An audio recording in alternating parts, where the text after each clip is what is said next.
Week of horrific gun violence across New York, starting with the massacre in Buffalo and followed by two fatal shootings in the Bronx. And so we are joined and kicking off this hour with a big interview. Mayor Eric Adams is joining us live from City Hall to discuss a whole host of topics, a lot to get to. Mr. Mayor, thanks for being here.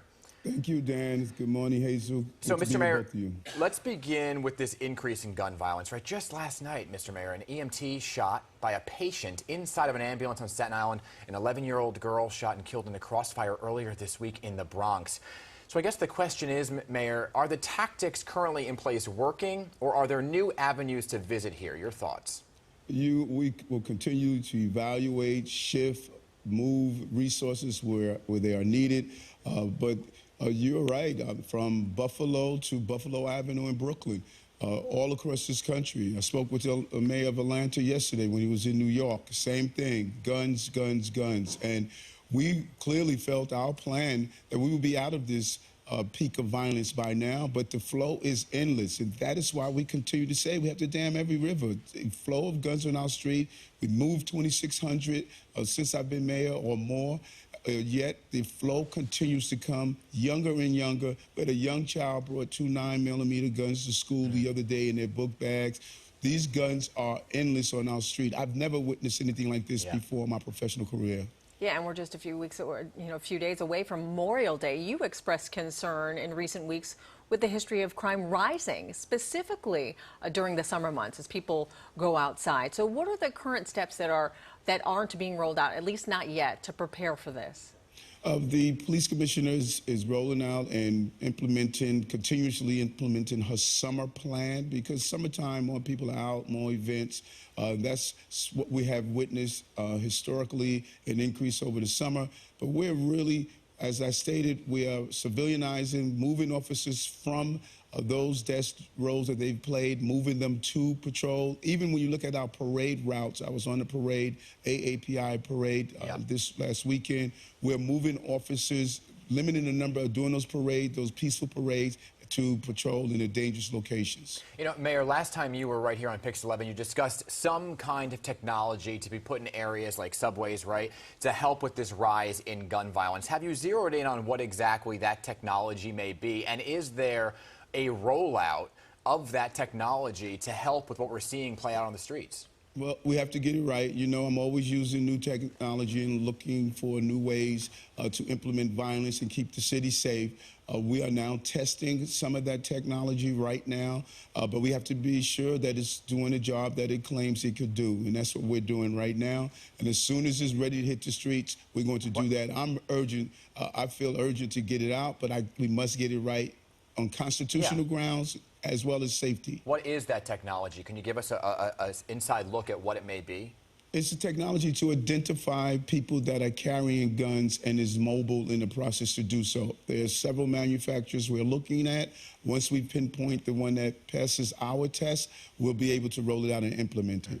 So all of this, Mr. Mayor, happening the same week of this mass shooting in Buffalo. So heartbreaking what happened out there. The Governor Hochul, she was on PIX11, demanding social media platforms be held accountable. Now, you've been calling for that since the suspected Brooklyn subway shooter, Frank James, allegedly posted racist rants online. But, you know, social media has been around and unregulated for a long time. So what kind of change can you see happening? That's a great question. Yes, social media has been around for a long time, but look at what we are showing now on social media. We should be using artificial intelligence to identify words, identify phrases, to immediately remove and censor some of this information. I mean, we did it to Donald Trump in Twitter. He was dangerous to the country, so why aren't we doing it to the everyday people who are using it and it's dangerous to our neighborhoods and communities? The type of violence that's being promoted on social media is beyond anything I've ever witnessed before, particularly in some of the drill music that actually taunts and threatens people. There's a direct correlation. That's the type of social media monitoring we believe the social media companies should do. Right. So what is the kind of action that can be taken then? Because I know you've talked about the drill music for quite some time, right? And the governor earlier this week said she wants to get in a room and have some kind of roundtable discussion with the leaders of these social platforms while keeping in mind First Amendment rights, because it's a slippery slope here. So how do you see it playing out?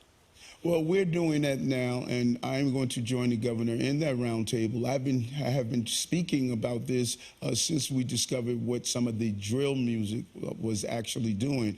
The goal is, my conversation with YouTube and others, the goal is that you can use artificial intelligence to identify phrases and words that are associated with violence, and you can remove it and not allow it to continue to remain up on platforms.